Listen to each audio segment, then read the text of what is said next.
Seja bem-vindo a mais um Beats Podcast e hoje temos uma presença encantadora. Eu tô com o Marcelo Pudenzi, da Fórum do Brasil. Seja muito bem-vindo, Marcelo. Obrigado pela presença. Obrigado, Adriano.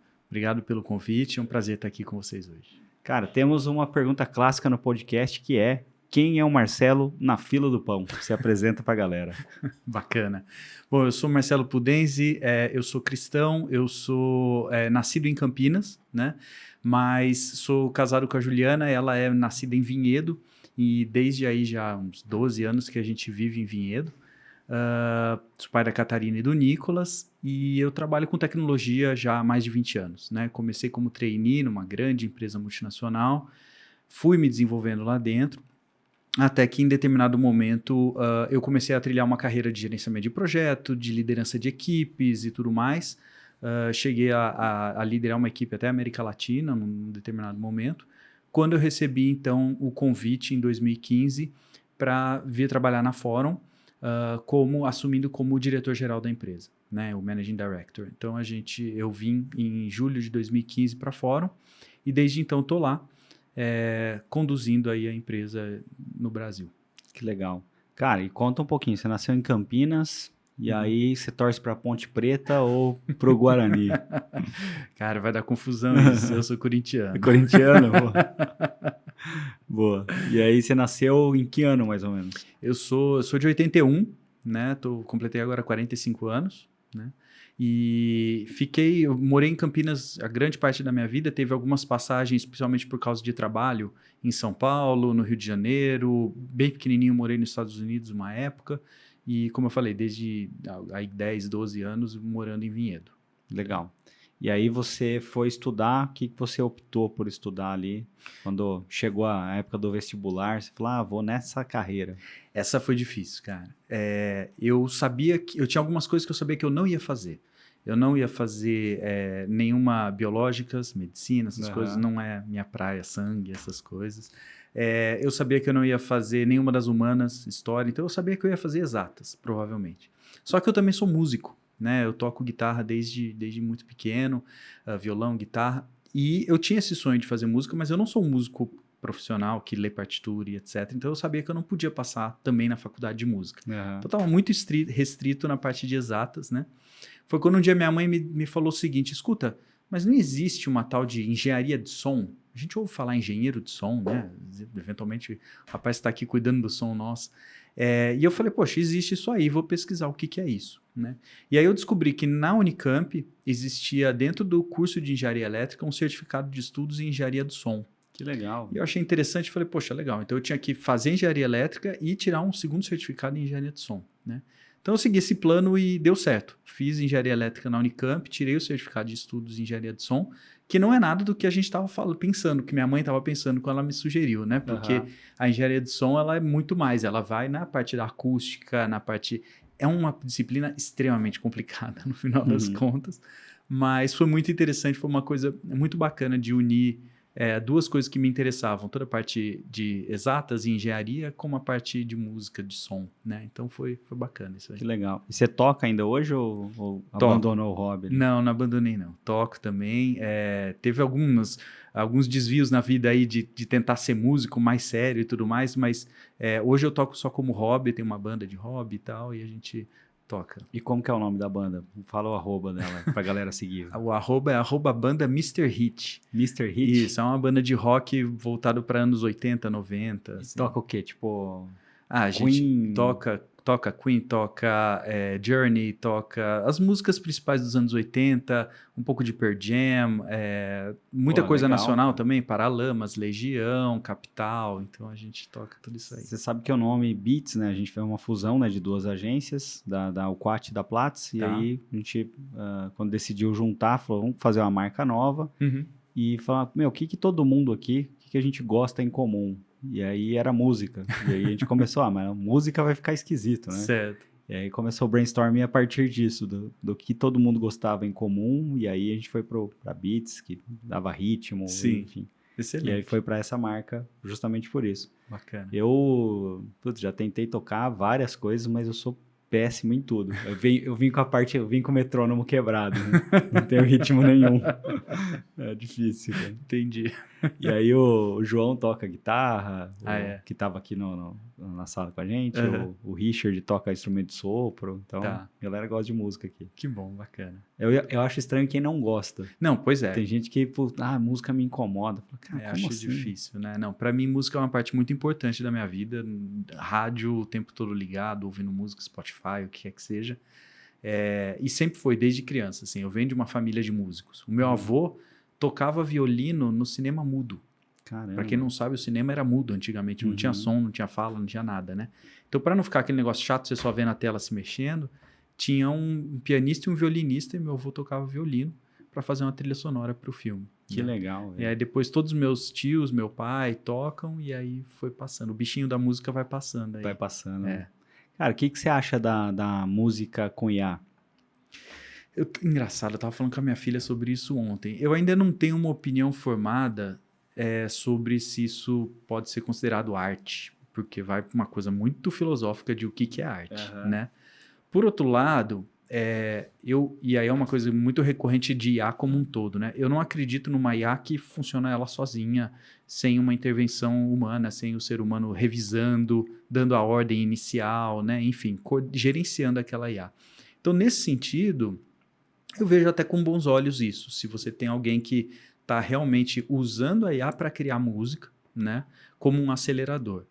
Mas é um assunto bastante polêmico aí, porque a música é um tema que ele sai do exato, como a gente estava falando que eu sou um cara de exatas, né? Mas a música, ela transcende, ela toca outras coisas, de inspiração, de psicológico, como você está se sentindo naquele dia e etc. Tanto para você criar música, como ela te afetar, né? Então você também, esse lado máquina da música é uma coisa complicado, esquisito, assim, de realmente você falar, não, isso é aceitável, não é aceitável, isso é música, isso é arte, não é? Dá muito pano pra manga isso aí. Cara, eu gosto de blues, né? Também. Gosto de, acho que variado, ali, muito eclético o meu gosto musical. Gosto mais se pudesse elencar uma coisa, eu gosto mais de samba do que de tudo. Mas eu gosto, acho muito mais de música negra, parece. Tá bom. Acho que se for fazer uma avaliação, assim... Eu tava ouvindo uma entrevista do Lobão uma vez. E aí ele tava falando sobre heavy metal. E eu não sou... Eu ouço alguma coisa, assim, mas tipo, não sou... Nossa, adoro heavy metal. Não sou um headbanger. E aí o Lobão tava falando, porque você pega heavy metal, eles tiraram o swing da música. Ele não tem nada de negro na música. Eu falei, acho que então deve ser isso, cara. Eu gosto de música que tem swing. Sim. Aí eu comecei a reparar no que eu gostava mais e era mais ou menos nessa linha. Entendi. E aí, enfim, tava lá no Spotify e tal, coloquei playlist de blues lá, aí ouvindo os clássicos lá. Daqui a pouco entrou algo novo que eu nunca tinha ouvido. E aí falei, caraca, velho, som bom pra caramba, né?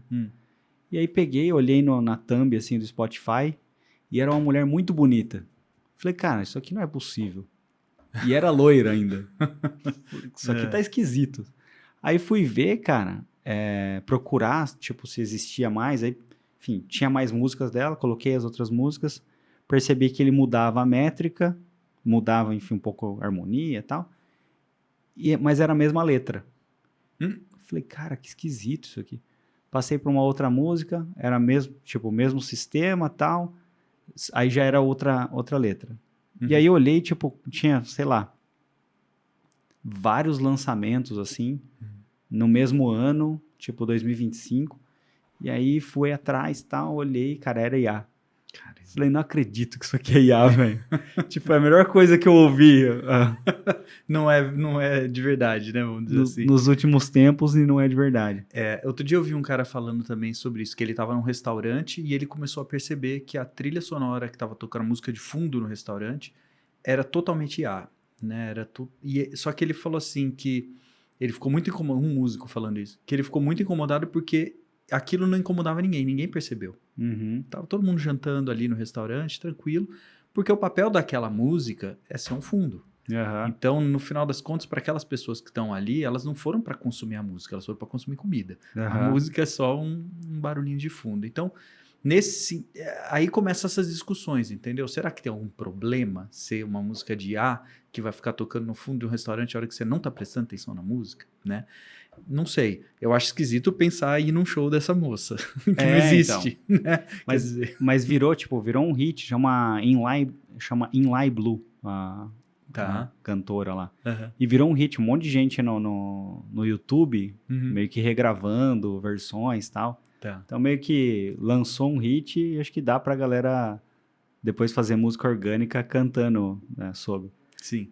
Tem uma história engraçada também. Eu fui num restaurante com a minha esposa, aí restaurante caro, olhei lá o cardápio e falei, nossa, aqui é meio salgado, hein, então. Só que tinha um cara tocando piano de cauda. Tá. Aí ela olhou e falou, nossa, tá caro. Eu falei, não reclama que tem que pagar o cara do piano, velho. Pô, quanto custa ter um piano de cauda e um cara tocando pra você, velho? Muito bom. Então, acho que tem pra mim, né, tem essa questão da valorização ali do cara que é músico, que é difícil pra caralho ser músico, assim. Sim. Eu falei, eu tentei aprender a tocar e tal. Meu, a dificuldade, o tempo de... Primeiro, eu acho que você tem que ter uma predisposição, um talento inicial ali, senão não vai. Eu acho que tem aquele negócio, dá pra aprender. Dá pra você aprender a ser ruim, que nem eu aprendi a ser ruim. Dá pra você ficar bom mesmo, pra você tocar, viver disso e tal, o cara tem que ter algum talento. Fora o tempo que o cara tem que se dedicar para estudar, cara. É um trabalho gigantesco, assim, uma disciplina e dedicação. Se o cara não tem, não fica bom, né? É. E aí, pô, eu vou nos lugares que tem música e eu valorizo o lugar. Eu prefiro ir para um lugar que tem alguém tocando do que ir num lugar que não tem ninguém tocando ou que vai estar tocando uma IA, entendeu? Mas acho que deve ser porque eu tenho essa predisposição para arte, deve ser alguma coisa nesse sentido, né?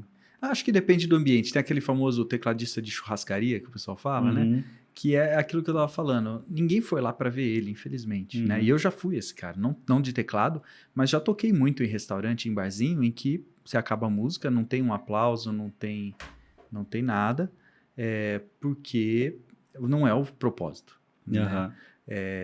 Mas também já fui para onde tem o palco, você é o centro das atenções, etc. Então, acho que tudo tem o seu propósito, o seu momento. Acho que é isso. Você já viu um documentário que é do Brasil Paralelo, sobre a música? Não sei qual é o número, mas sinceramente não. Sei lá, Quinta Arte. Eu não lembro qual que é o número a ordem ali. Meu, é muito bom o documentário. Bacana, vou assistir, vou procurar. Fala, tipo, desde os primórdios, ali, como que acho que foi a Igreja Católica, né, que criou ali as notas musicais, né, a categorização do que organizar, era um dó, o dó maior, as frequências e tal. Eu até esqueci o nome do cara que era acho que era um frei, era alguma coisa assim. Provavelmente. Que criou essa métrica, né? Para conseguir repassar isso e ensinar os outros a tocarem. Bom, aí toda a música inicialmente era feita para Deus, e aí depois descobriram que aquilo podia se tornar mais comercial, e aí foram tirando Deus da referência e tal, e aí foi perdendo a qualidade musical também. É muito legal o documentário, vale a pena assistir. Bacana, vou olhar. E tem muito vídeo na internet interessante, assim. Tem um cara que toca violão para animais, não sei se você já viu. O cara vai num zoológico, senta na beirinha da grade ali, pega um violão, senta num banquinho e fica tocando violão. Cara, é sensacional. O elefante vem assim e fica querendo que da hora, ver, sabe? Camelo, sei lá, todos os bichos vêm e ficam hipnotizados com aquele cara tocando violão, assim. Cara, eu tenho gato. E aí eu percebi que tem uma gata que é minha puxa-saco, assim. E aí eu percebi que ela gosta do Fá maior. Te juro. Que eu vou tocando, quando eu tô tocando assim, aí deu um Fá. Aí deu um Fá, ela tipo olha assim. Aí eu falei, acho que ela gostou dessa nota. Aí comecei, Fá maior. Que bacana. Aí ela ficou olhando até adormecer, assim. Caramba. É muito louco, velho. Encantador de gatos. Eu acho que é o Fá maior, né? Deve ser. E tanto em violão quanto em cavaquinho. Verdade. Percebi que era uma nota específica que ela prestava atenção. Olha só. E a vibração, né? Tudo frequência, vibração. É isso aí. Legal. Muito bom. E aí você fez lá a engenharia de áudio, né? Engenharia de som. De som. Mas, assim, no final das contas, nunca trabalhei nem com engenharia elétrica, nem com engenharia de som. Né? Assim que eu me formei, eu virei trainee em uma empresa de tecnologia. Então, eu já comecei na parte de tecnologia. Perfeito. Diretamente. E como que era o nome da empresa? Pode falar? Pode, é a IBM. Ah, legal. A IBM. Isso. E aí, o que você fazia lá em si? Qual que era o Lá eu comecei trabalho? como trainee, voltado já direto para a carreira de consultor de SAP. Né? O SAP, para quem não sabe, é um ERP, que é um software de gestão empresarial. Né? É o maior software de gestão empresarial do mundo. Então, você consegue controlar absolutamente tudo que acontece dentro de uma empresa com esse software. Né? Eu sempre dou o exemplo de comprar o parafuso a vender o carro pronto no final e passando por tudo isso, gerenciar estoque, produzir, pagar imposto, pagar folha de salário, enfim.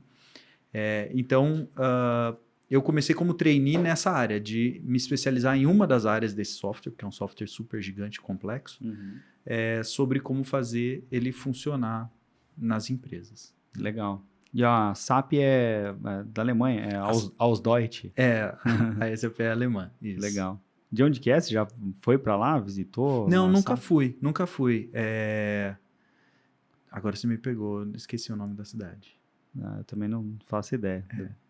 Você é do sul da Alemanha, Stuttgart? Não sei. E aí você estava contando a história da Fórum. Sim. Então você fez trainee na IBM. Isso. E depois qual que é a sequência da carreira? Eu fui trainee, virei consultor, comecei a implementar projetos de instalação do SAP nas empresas, de adequação ali para as empresas, né? Aí teve projetos em diversas cidades, no Rio, em Curitiba, em São Paulo, enfim, diversos locais. Depois disso eu comecei a gerenciar times, liderar pequenos times, comecei depois a gerenciar projetos, me certifiquei em gerenciamento de projetos, sou certificado pelo PMI, e depois disso comecei a liderar uma equipe de gerentes de projeto da América Latina, da IBM. Que legal. E aí foi quando eu recebi então o convite para vir para a Fórum, para ser diretor-geral da Fórum no Brasil. Né? E como é que foi esse convite? Como que partiu? De quem que partiu? De onde que veio? Foi um headhunter, me achou no LinkedIn. Tá? O pessoal fala que não consigo emprego no LinkedIn, não sei o quê. Eu sou um cara que conseguiu emprego faz 10 anos, 11 anos.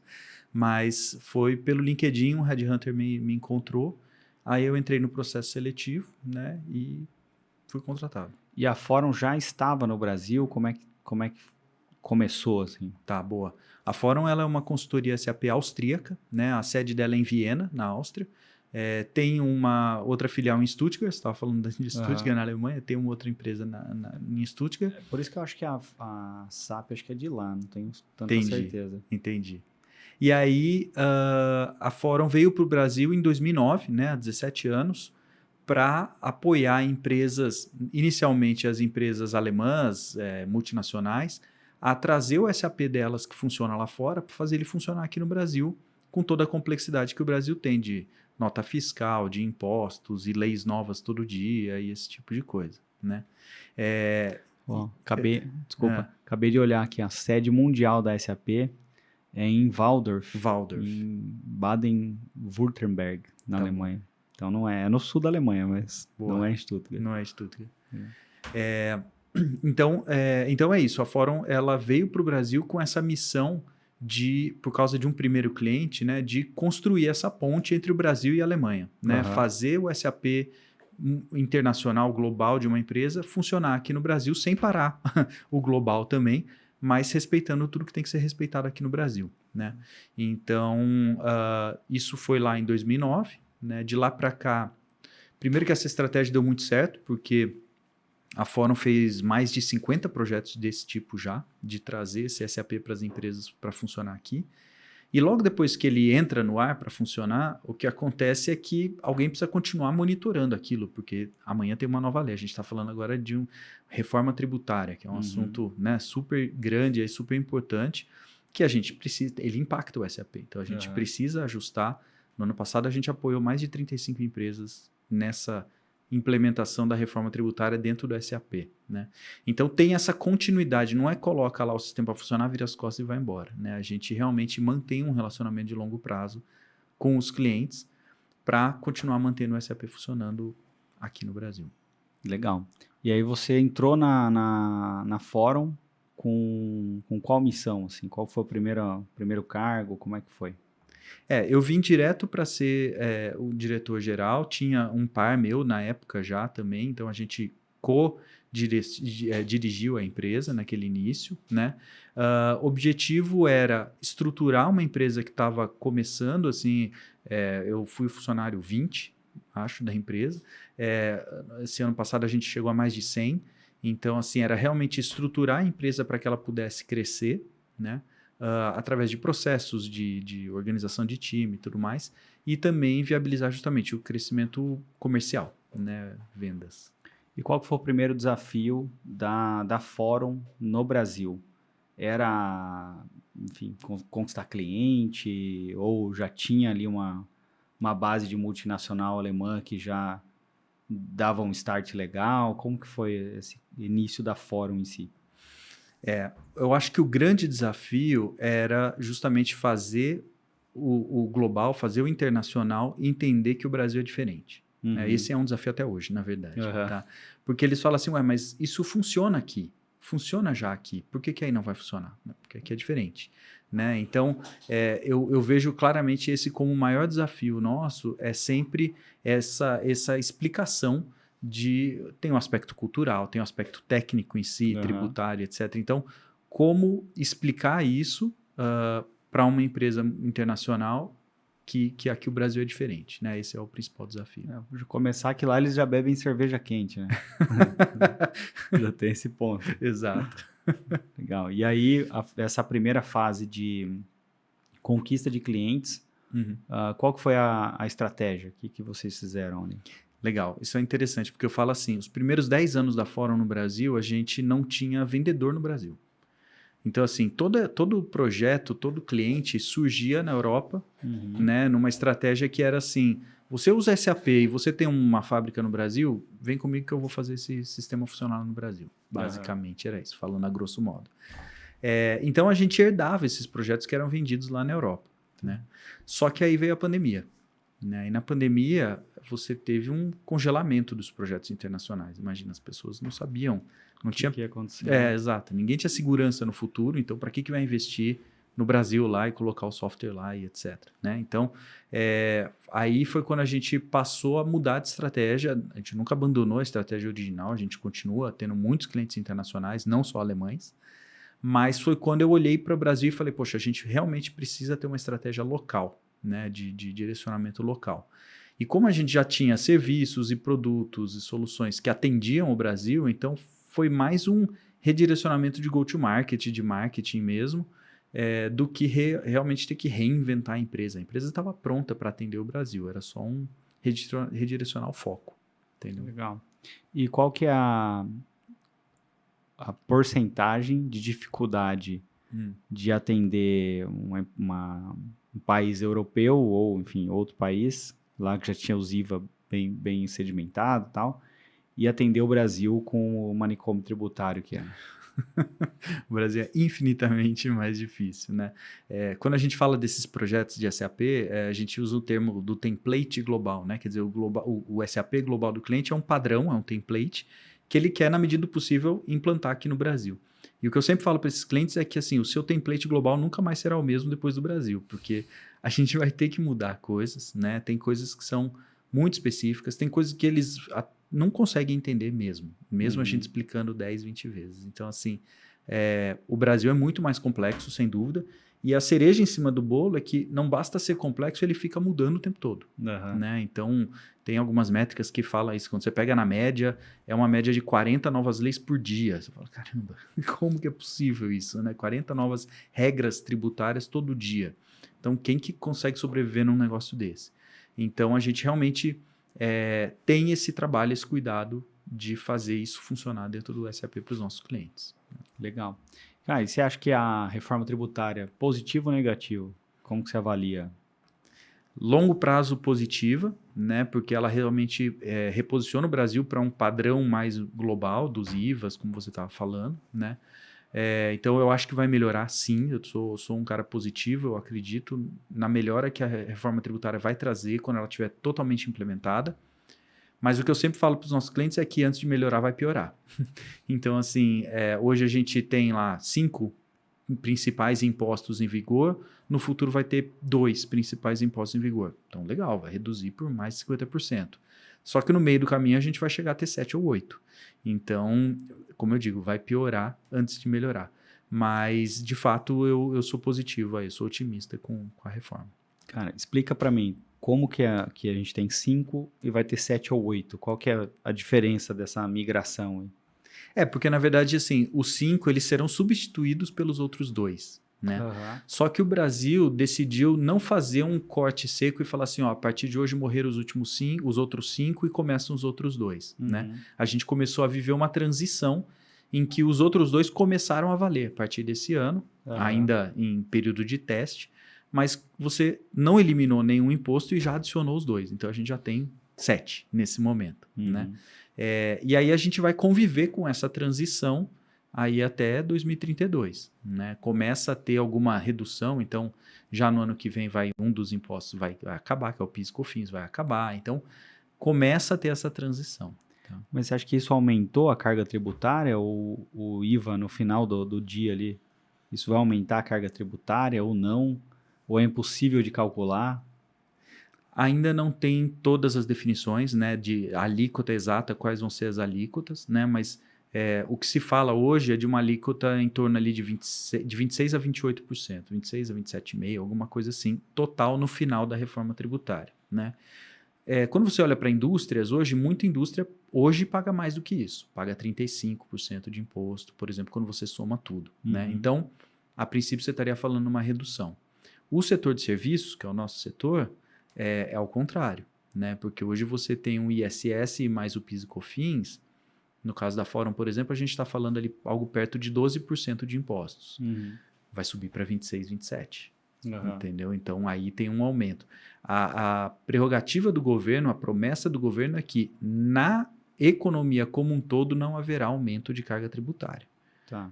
Mas cada setor pode ser afetado de formas diferentes. Legal. E o Simples Nacional, o que muda?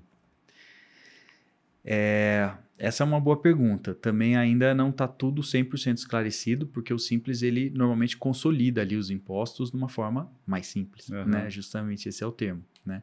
Então, ainda tem muita dúvida sobre como fica para o Simples, mas em geral também a perspectiva é de um certo aumento aí. Para o Simples também, né? Para todo mundo. Sim. Por isso que eles estão orientando, né? Alguns contadores. Às vezes vale mais a pena você ir para lucro presumido do que continuar no Simples. Aí você tem essa opção, né? A gente recomenda, como eu estava falando, a gente é especialista em colocar essas loucuras tributárias, vamos falar assim, para funcionar dentro do SAP. Mas eu sempre recomendo que se procure um especialista tributário para te orientar sobre a questão de legislação e das regras, né? Colocar dentro do SAP eu sei, a gente sabe. Mas essas regras, poxa, mas isso se aplica para mim? Eu vou ter a alíquota reduzida, etc. Não sei, isso realmente um especialista tributário precisa te orientar melhor, né? E dentro da área de consultoria, você acha que isso vai aumentar o mercado ou vai reduzir o mercado, essas alterações? Nessa fase de transição aumenta bastante, né? Então, assim, o ano passado a gente fez esse projeto de adequação do SAP para a reforma tributária para mais de 35 empresas. Então, assim, foi muito trabalho, né? A gente teve que contratar gente a mais. A gente tem... Quando o projeto entra no ar, né? A gente fala que é o Go Live, né? Ele entrou no ar. Dia 5 de janeiro a gente deu Go Live em 17 empresas ao mesmo tempo. Caraca. Então, assim, foi puxado, né? Realmente garantir, e todas com sucesso, graças a Deus. Então, assim, garantir que tudo isso vai funcionar, então, realmente aumentou o trabalho, está aumentando o trabalho agora. Vamos ver como é que vai ser os próximos anos. E quais são as soluções que a Fórum implanta? Vocês fazem a implantação de SAP e depois vocês dão a manutenção ali, né? Isso. Mas vocês fazem integração, vocês fazem API... Sim. O que mais que vocês fazem na parte de tecnologia? Boa, vamos lá. A Fórum faz, então, a implantação do SAP, como você falou, a manutenção depois, que é o suporte, o AMS, que a gente chama, integração com outros sistemas, porque o SAP, às vezes, uma empresa, às vezes tem um software específico para alguma coisa dela, que ela desenvolveu, que ela comprou, o que quer que seja, e que ela quer que integre no SAP, né? Dar um exemplo muito comum, folha de pagamento. Muitas empresas têm seu próprio sistema de folha de pagamento, mas quer trazer o custo da folha de pagamento para dentro do SAP para contabilizar. Então, a gente tem essa questão dessas interfaces que a gente também desenvolve, né? Além disso, o SAP ele tem alguns temas que o SAP não atende mesmo, nativo, no Brasil. Né? Então, dessa parte de tributária, por exemplo, tem algumas coisas que o SAP não atende. A Fórum complementa esses buracos, esses gaps aí, com soluções próprias, né? Dentro do próprio SAP. Então, para o usuário, ele está usando SAP, mas a gente complementa ali para que ele tenha toda a funcionalidade que ele precisa ter de aspectos legais, obrigações acessórias, etc. Tudo dentro do SAP para ele poder trabalhar. E quais são esses complementos que vocês têm hoje? A gente tem o Opera Fiscal, que é uma solução voltada para obrigações acessórias, que são os SPEDs, GIAs, enfim, os relatórios que tem de cada estado e cada município. A gente tem o Opera EDOC, que ele cuida da parte de faturamento, a emissão da nota fiscal, o recebimento de nota fiscal, de CTE, de outros documentos também. E a gente tem também outro que é muito importante, que é o Opera eComex, que cuida da parte de comércio exterior. Né? Então, toda a parte de importação, processo de importação no SAP, ele é muito chato de gerenciar no padrão da SAP. A gente tem uma solução que complementa isso e você controla todo um processo de importação dentro do próprio SAP ali. Legal. Tem o SAP, tem a SAP, né? Não sei. Tem o SAP One, é o sapinho, né? Tem o S4HANA. Sim. E o SAP velho. Sim. Qual que é a diferença desses três? Boa. Ou se tiver mais SAP também, me explique. Tá bom, vamos lá. A SAP é a empresa, né? Então, a SAP é a empresa que desenvolveu esses softwares de ERP, né? O Business One, que você estava falando, que é o sapinho, ele, na verdade, ele é uma solução que foi desenvolvida por uma outra empresa, uma empresa israelense, e a SAP foi lá e comprou ele. Então, não é que ele é um mini SAP, ele é outro software de verdade. Ele só tem a marca SAP, mas ele é uma coisa de arquitetura, tecnologia, tudo diferente do SAP, né? Aí você tem o que a gente chama de SAP, o ERP mesmo, que tem a versão antiga, que é o ECC, né? E a evolução do ECC, que é o S4HANA, que é ele usa tecnologias muito mais modernas, de processamento em memória e tudo mais, que permite maior velocidade, maior capacidade de processamento, e hoje ele está em nuvem. Então, você tem todos os benefícios de ter uma arquitetura em nuvem, com integrações, com redução de custo e etc. Né? Então, eu vi um movimento de algumas empresas voltando a ter servidor local. Então, o cara ia lá, cansei de nuvem e tal, isso está ficando muito caro, ou tem muita empresa que acha que é mais arriscado, enfim. Existe esse movimento de volta também para o SAP, por uma parcela de clientes ali? Olha, não é a estratégia da SAP. A estratégia da SAP é focar em nuvem, né? Inclusive com a nuvem pública, quer dizer, você vai ter um SAP padrão global e que é esse SAP global padrão que você vai adaptando para a sua empresa, para cada empresa especificamente, né? Ao invés de você ter cada um o seu SAP na sua nuvem específica e tudo mais. Então, o foco da SAP é o caminho da nuvem, né? Para garantir, primeiro, a maior controle sobre as versões do sistema, buscando aí o que eles chamam de Clean Core, que é um sistema que o núcleo dele está limpo, está sem grandes desenvolvimentos, etc. Então, você permite, assim, ter melhores upgrade do sistema, mais fácil fazer upgrade, mais fácil corrigir bugs, etc. Então, no universo SAP, assim, a estratégia da SAP é ir para a nuvem, sim. Tá? É sempre puxar todo mundo para a nuvem. Inclusive, tudo que é top de tecnologia, a SAP está disponibilizando somente na nuvem. Então, você fala assim, inteligência artificial dentro do SAP. Eu quero que o SAP faça o processo de faturamento para mim. Né? Ou eu quero tirar uma dúvida com uma inteligência artificial, um chat GPT do SAP que chama Julie, como que faz o determinado processo dentro do sistema. Né? Tudo isso está disponível na versão na nuvem. Entendi. Tá. Legal. E você não percebe... Não existe pedido do cliente para ter o servidor local, ou bem pouco. Bem pouco, bem pouco. Hoje em dia, acho que o mercado como um todo moveu muito para a nuvem, então está ficando muito natural para as empresas. Não estou falando todo mundo, né? Lógico, existem empresas que falam, não, eu quero ter o meu servidor, eu quero ter, então... Mas cada vez mais a gente vê isso como exceção por conta dessa própria estratégia que eu estou te falando, de que a tecnologia, o top de tecnologia vai estar na nuvem, né? Até pela facilidade de você fazer a disponibilização daquilo, né? Então... As atualizações, né? Igual você pega um Tesla, um carro, enfim, totalmente conectado, o cara tá corrigindo, enquanto você tá andando, ele tá corrigindo várias situações ali que tem no carro de problema, né? Pensa no Spotify ou no Netflix, né? Lembra antigamente quem era das antigas e fazia aquelas coisas de Napster, de baixar o MP3 no computador e para ouvir a música e tal? Ou que a gente tinha aqui na locadora para alugar o filme quando chegava, né? Quer dizer, hoje não. Hoje isso, se já está disponível a música, se já está disponível o filme, instantaneamente está para você disponível, porque a gente acessa via nuvem. Né? Então é o mesmo conceito. Se você não está numa nuvem com SAP, qualquer nova funcionalidade, qualquer melhoria, você vai ter que dar um jeito de trazer para o seu sistema que está dentro do seu servidorzinho em casa, né? Então, o trabalho é outro. Entendeu? Bacana. Cara, e como é que vocês estão estruturados hoje? Você falou que não tinha, durante muito tempo, não tinha o departamento de vendas ali, não tinha o vendedor. Como que vocês estruturaram um time comercial? Quais são as divisões ali entre as tarefas, se é que existem? E o que vocês usam do CRM? Legal. Vou começar pela mais fácil. CRM a gente usa o HubSpot, tá? Líder de mercado, um dos líderes de mercado aí, então a gente gosta bastante dele, né? E é global ou não? É global, é uma solução global. Estruturação da equipe comercial, isso é legal porque, assim, como eu também trabalho mentorando startups, esse tipo de coisa, é sempre uma pergunta sobre o growth, né? Como crescer a empresa e tudo mais, né? Eu acredito muito, primeiro de tudo, em pessoas, né? Então, você ter a pessoa certa para fazer aquilo, né? Então, a primeira coisa sempre foi buscar as pessoas certas para liderar, a pessoa certa para liderar o time, né? Então, antes de montar um time, você tem que ter uma primeira pessoa com quem você alinha estratégia, objetivos e como é que vai ser como é que vão ser as ofertas, o go-to-market, etc. Né? A partir de tendo estratégia, aí você parte para a execução.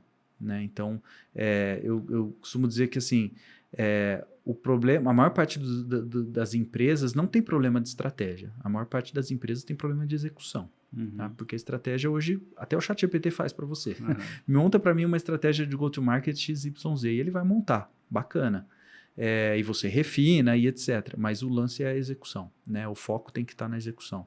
Então, a partir daí, a gente estruturou uma equipe de vendas que conseguisse focar cada uma das frentes que a gente tem de estratégia na empresa. Né? Então, a gente tem uma questão muito forte de relacionamento com os nossos clientes da base. Eu estava te falando, os clientes lá, o primeiro cliente nosso de 17 anos atrás é cliente nosso até hoje. Né? Então, esse relacionamento, essa estrutura de manter esse cliente ali ativo e presente e satisfeito, demanda pessoas dedicadas para isso. Buscar novos clientes.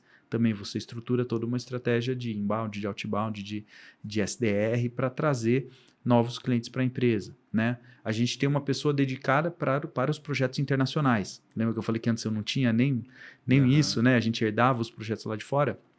Hoje eu tenho uma pessoa daqui de dentro que gera esses projetos internacionais. Né? Então, é essa estruturação que a gente fez a partir de uma estratégia definida. Bacana.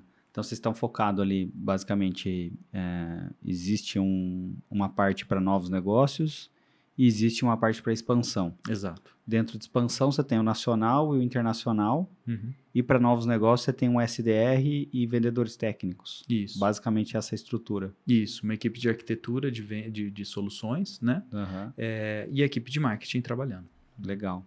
E no time de marketing, quantas pessoas tem hoje no time de marketing? Vocês contam com consultoria, com agência? Sim. Ou tem um time inteiro interno? Como que vocês enxergam isso hoje? Bacana. Hoje a gente tem uma pessoa interna, né? Aí a gente tem uma agência trabalhando para a gente e também tem um gestor de conteúdo. Né? Como mídia digital hoje tudo, né? O marketing digital é muito importante, então a gente tem um gestor de conteúdo dedicado para isso também. Legal. Por que vocês optaram em ter um gestor de conteúdo separado do serviço da consultoria, da agência, por exemplo? Uhum. A gente percebeu, aí eu começo a falar de novo do que eu estava falando antes, de especializações, né? Aham. Você pegar a pessoa certa para aquela coisa, né? E com a agência que a gente estava trabalhando, a gente percebeu que eles eram muito bons elas eram muito boas de arte, conteúdo, esse tipo de coisa, apoiar a gente nessa parte, elas eram muito boas. Uhum. Mas a gente percebeu que a gente realmente precisava de um foco especial para gestão de tráfego, né? Uhum. Para poder, como é que chama? Converter. Né? Uhum. Então, essa conversão, geração de leads, etc. Então, a gente estava tendo uma boca de funil muito grande e o funil não estava descendo. Né? Então, a gente realmente focou em como reestruturar isso para fazer o funil gerar. Estava atraindo o cliente errado. Acho que era o ponto. Sim, Ou também. lead desqualificado e tudo mais. Tudo isso. Não qualificar, não tinha o processo de qualificação de lead, de lead scoring, tracking, esse tipo de coisa, né? Tem isso. E outra, quando você fala dos temas que a gente fala, por exemplo, tributário, etc., você está abrangendo uma gama muito grande, desde um analista, né? Às vezes cai até para um advogado tributarista, né? Que não usa SAP e não vai usar, quer dizer, então fazer realmente essa filtragem da persona correta e tudo mais para garantir que o lead venha qualificado. Era mais difícil, né? Exato. E evento? O que vocês fazem de evento hoje? Faz evento, não faz evento? Tá dentro da estratégia de marketing? Tá sim. Evento, a gente percebeu também que tem uma preocupação muito grande com o digital, de que às vezes a gente acha que algumas coisas estão um pouco saturadas, assim, as pessoas estão cansadas de ouvir falar de reforma tributária, por exemplo, o tempo todo no LinkedIn. Então, eventos são uma estratégia muito importante para a gente. A gente participa... Esse ano a gente vai participar de pelo menos 4 grandes eventos, né? 4 grandes feiras, sendo um internacional. Né? A gente vai estar na Feira de Hannover, que é a maior feira industrial do mundo. O Brasil vai ser esse ano o país parceiro da Alemanha, lá em Hannover, para fazer essa feira. Vai ter um stand, um pavilhão lá, com diversas empresas nacionais, e a Fórum foi uma das empresas selecionadas pelo governo brasileiro para estar lá representando o Brasil. Caramba, né? Que legal. Então vai ser bem bacana isso. Então esse é um evento importante que a gente vai ter, vai ser agora em abril. Antes disso tem um evento tributário. Depois, no segundo semestre, também tem outro evento tributário, tem o SAP Now, que é o maior evento da SAP no Brasil também, a gente também vai estar lá. Então, são 4 grandes eventos que a gente vai estar fazendo ao longo do ano, 2 por semestre, né? A gente vai estar participando desses eventos, patrocinando, assim como alguns eventos nossos mesmo, que a gente que promove, né? Eventos menores, seja para prospecção de clientes, seja para manter ali, alimentar os nossos clientes da base. Legal. Isso que eu ia perguntar. A estratégia de ABM, marketing baseado em contas. Como que vocês tocam isso? Você já falou, né? Uma parte fazendo eventos. Exato. Existem outras ações nesse sentido? O nosso time comercial, nesse sentido, ele puxa essa iniciativa, né? Então, é um time que trabalha ali, como a gente fala de farmers, né? Os fazendeiros ali que estão cultivando esses clientes. Então, a gente tem uma equipe para isso que fica cuidando de tudo que acontece no dia a dia dos clientes ali, né? Então, eles trazem oportunidades, eles estão no contato dia a dia com o cliente para identificar como é que está o relacionamento dele com a Fórum também. Então, ele é uma mistura de customer success, mas comercial também, né? E a gente acredita, isso gera muita oportunidade para a gente também, essa estratégia. Legal. Cara, e vocês trabalham com tráfego pago hoje ou não? Sim. E o que vocês anunciam? Vocês anunciam materiais ricos ali, e-book, ou faz tráfego direto para fundo? A gente faz um pouco de tudo. A gente tem e-book, a gente tem materiais que a gente fornece, né? Assim como também algumas coisas mais direcionadas especificamente para, olha, a gente tem um blog dentro do site, então, olha, tá aqui um conteúdo no blog para você consumir, etc. Então, tem um pouco de tudo aí. A parte institucional também, sempre. Legal. E essas partes de materiais educativos que vocês anunciam, o quanto que vocês conseguem, de fato, transformar isso em oportunidade de negócio? Vai ser difícil ter de cabeça, né? Mas isso acontece existe e dentro de acontecendo isso, mais ou menos uma porcentagem? Você tem isso? Rapaz, ciência disso? A porcentagem eu vou ficar te devendo. Mas sim, a gente percebe que quando você gera um conteúdo desse, né, educativo, como você falou, isso converte bem, né? E aí, de novo, depende um pouco do tema, né, e do público que você está direcionando. Então, por exemplo, a gente tem as nossas soluções, que eu estava dizendo que a gente desenvolveu, a Suite Opera, que a gente chama, né? E quando a gente tem novas funcionalidades, melhorias, uma nova versão do produto, etc., tem ali um conteúdo educativo para aquilo. E isso converte bastante, porque são empresas e pessoas que já usam a nossa solução e elas querem ter aquela nova funcionalidade disponível para elas, porque aquilo endereça uma dor dela, uma necessidade dela. Né? Então, ali você vai dizer que o sucesso é grande, tá? A conversão é alta. Às vezes a gente tem um conteúdo sobre o projeto de rollout, que é trazer o SAP para o Brasil. Né? Então, esse já é um pouco mais complicado. Ele às vezes tem que ser em inglês para poder direcionar com alguém lá fora. Né? Então, são estratégias diferentes, são produtos diferentes que a gente oferece e que acaba tendo conversões diferentes. O que a gente está sempre monitorando é tentando aprender o que funciona, o que não funciona, o cenário A e B, né, o famoso, né, e você vai alternando aí, buscando sempre o que funciona. Legal. Cara, e nesse quesito, né, de materiais ricos e tudo mais, geralmente o cliente que converte para vocês, ele tem uma maturidade alta, média ou baixa para entender da solução que vocês estão ofertando? Porque o que eu tenho percebido, né? Então, era uma máxima antes no mercado você fazer materiais educativos muito mais amplos. Sim. E aí era onde existia uma reclamação. Pô, isso aqui não funciona, o cara nunca desce o funil e não sei o quê. E aí a gente começou a mudar um pouco a abordagem e fazer materiais que eram muito mais focados em uma maturidade média. E isso começou a funcionar muito bem, a ponto de... boa parte das pessoas que baixam aquele material pedem um orçamento, uma proposta, enfim, evoluem ali para uma oportunidade. Sim. Como que vocês estão hoje? Não sei se acompanha, se está no seu escopo, né? Mas se você tem essa ciência de como está essa maturidade e o foco do conteúdo. Sim, eu concordo, eu vejo da mesma forma, eu concordo com isso.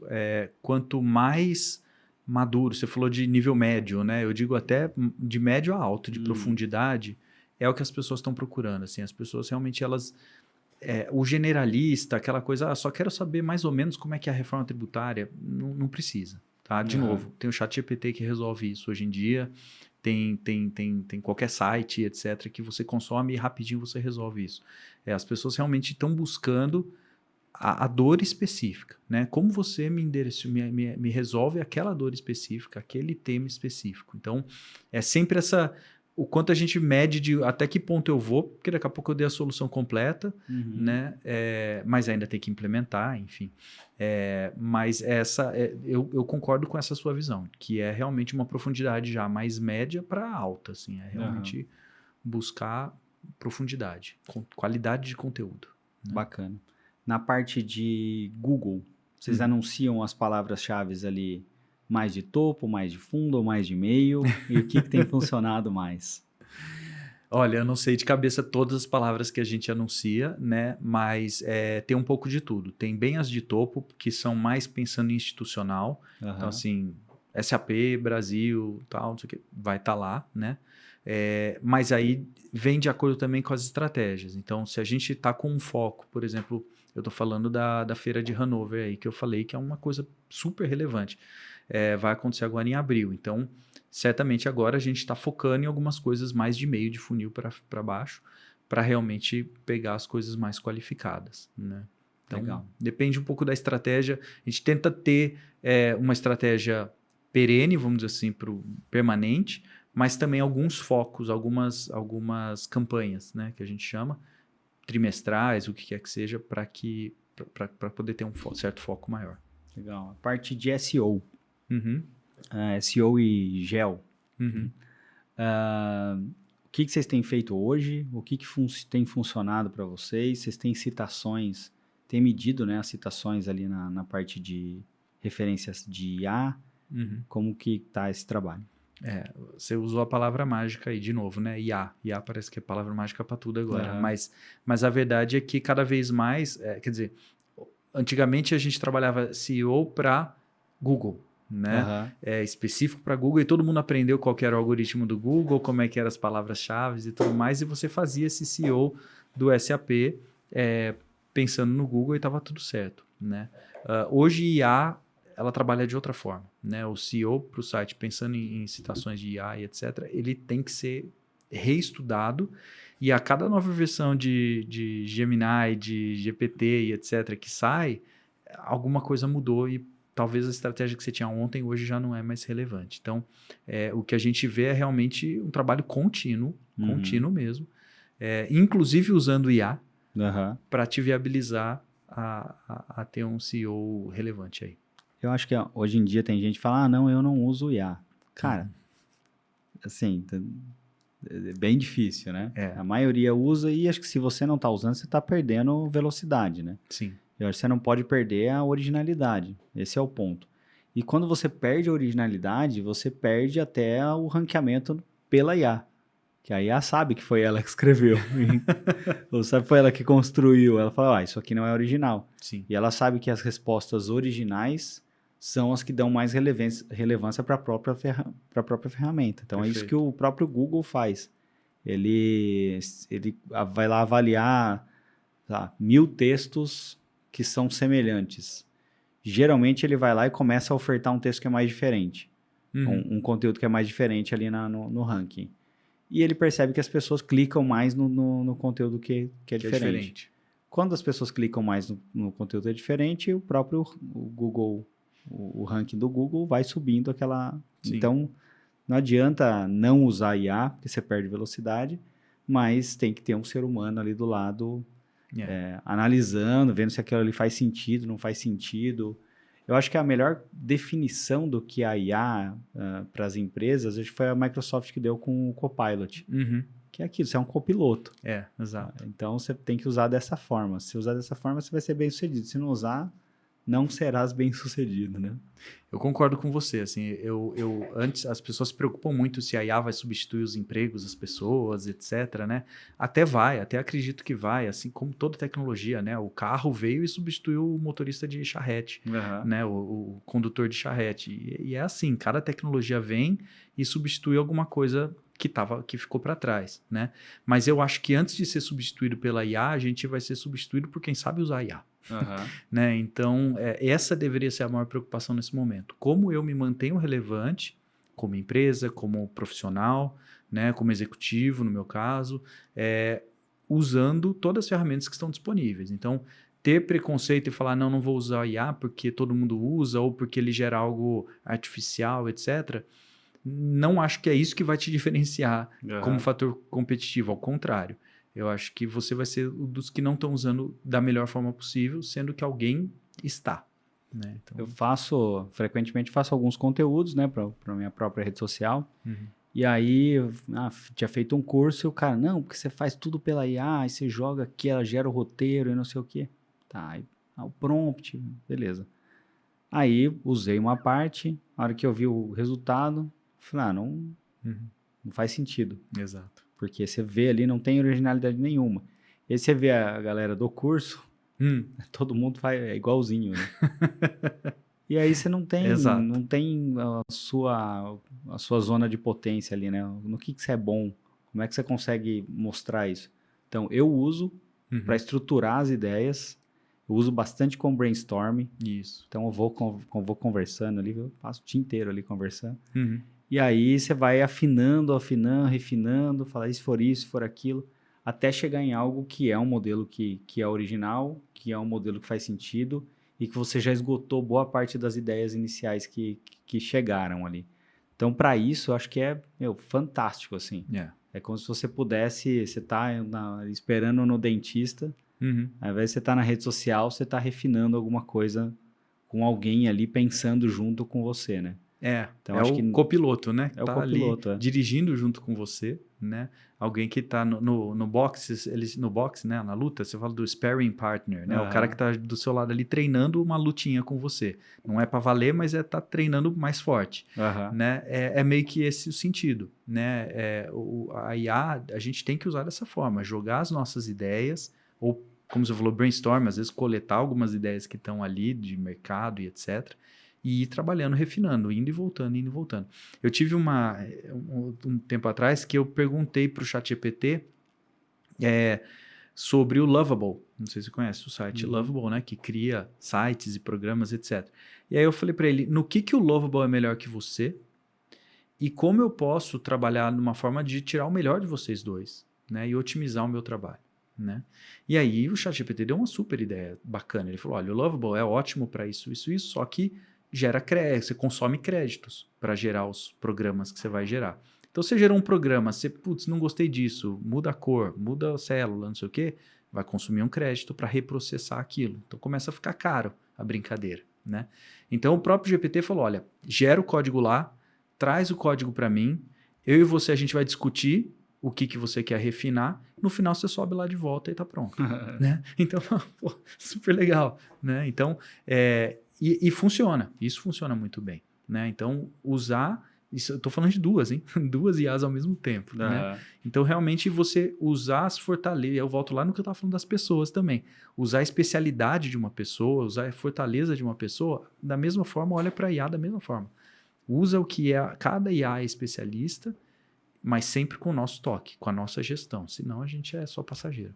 Cara, faço isso para gerar vídeo também. Então, consome crédito e tal. E aí você faz o prompt de vídeo para o Vel ou Nano Banana, alguma coisa assim. E você refina antes no GPT. Perfeito. Então você refina, é isso aqui. Joga lá, ele erra uma vez, que nunca sai de primeiro. E aí a possibilidade de você fazer isso mais rápido, com qualidade, é muito maior. Exato. Tem uma outra questão também que eu tenho observado, é a seguinte. Algumas pessoas, eu quero usar isso para fazer... tem gente que tem timidez para gravar vídeo. E aí o cara cria um avatar e tudo mais. Primeiro, não fica natural, fica ruim. Clona a voz lá, tal, dá para fazer tal, mas... você gasta os créditos, tipo assim, pensando em tempo e otimização, você gasta os créditos, o tempo que você vai perder para gerar aquele vídeo é muito próximo de você gravar e editar. Então, tem coisas que não faz sentido você fazer com IA. E aí, acho que tem um pouquinho desse caminho de volta também. Das pessoas tentarem fazer tudo com IA, aí fala, putz, não ficou bom. E aí, as pessoas voltam a gravar vídeo simples ou... Óbvio, né? Se for fazer uma cena de Star Wars ali, não dá para fazer. Sim. E aí tem que ser por IA. Sim. Mas você percebe isso também? Tipo, algumas tarefas que são simples acabam sendo mais produtivas você fazer ela da forma original ali? Sim. Eu sou absolutamente contra você usar o que quer que seja tecnologia, o que quer que seja da moda, só por usar, né? Não, tem que ter IA. Não tem que ter IA. Né? Tem que fazer um business case. Às vezes é rápido o business case que você vai fazer. Quanto tempo eu vou demorar para escrever esse prompt para ele me gerar uma planilha de Excel, que talvez seja mais fácil, eu abro a planilha e eu mesmo gero lá. Né? Então, tem que ter esse ROI, o retorno do investimento. Né? E o investimento às vezes é tempo, às vezes é dinheiro, então você analisa cada coisa. Eu vejo isso muito sim. Tá? Vejo e eu acho que... a sociedade e o mercado filtram isso muito bem.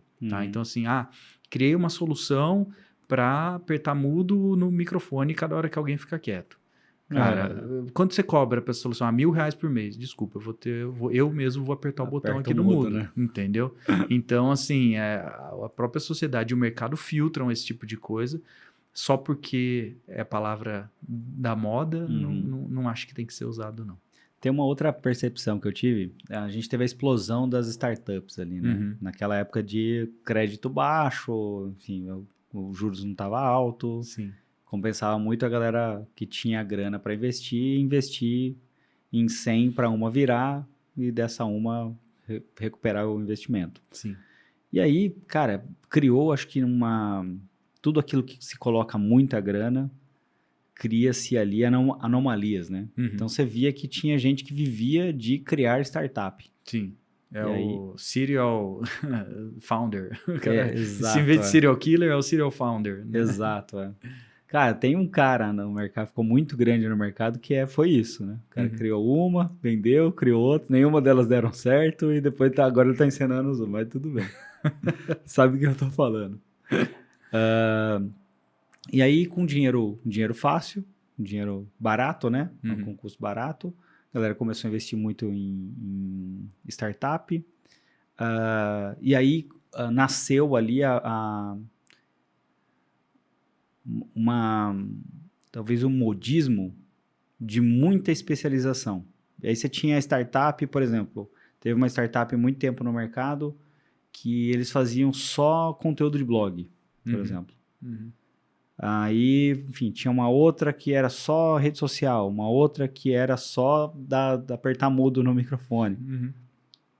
E aí elas têm até um relativo sucesso inicial, mas você percebe que quando as coisas ficam mais maduras, o cliente quer uma solução meio one-stop shop ali.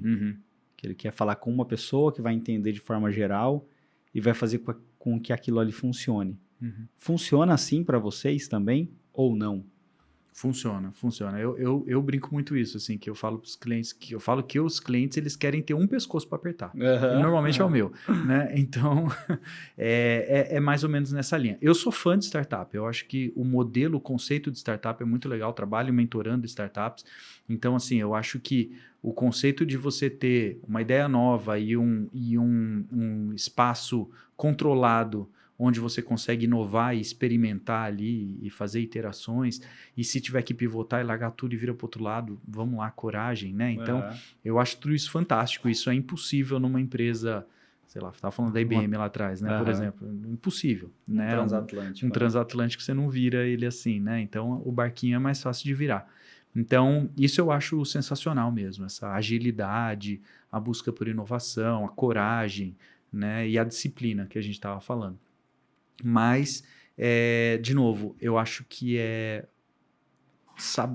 ter um bom produto. Né? Acima de tudo, é ter um bom produto e realmente endereçar dores das pessoas do mercado. Então, se a dor é super específica, tenha um produto específico. Mas, se você perceber que a dor não é tão específica assim e ela tem dores paralelas e laterais, talvez seu produto tenha que ser mais amplo.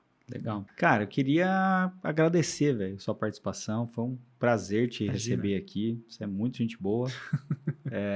Uma puta história. Muito competente também. Como é que faz para as pessoas se conectarem com você, para te encontrarem? Quais são os canais aí? Legal. Primeiro de tudo, quero agradecer, né, Adriano? Obrigado pela oportunidade. Prazer estar aqui também te conhecendo e compartilhando um pouquinho.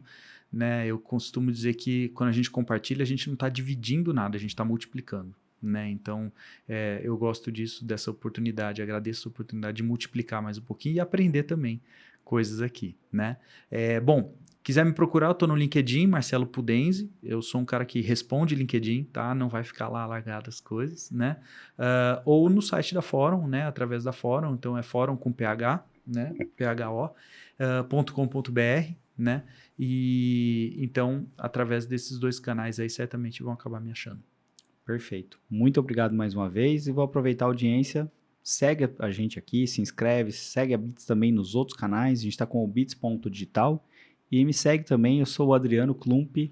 O Klump é difícil, eu vou soletrar. É KLUM de Maria, P de Pato, P de Pato. É isso aí, muito obrigado. Até a próxima e valeu!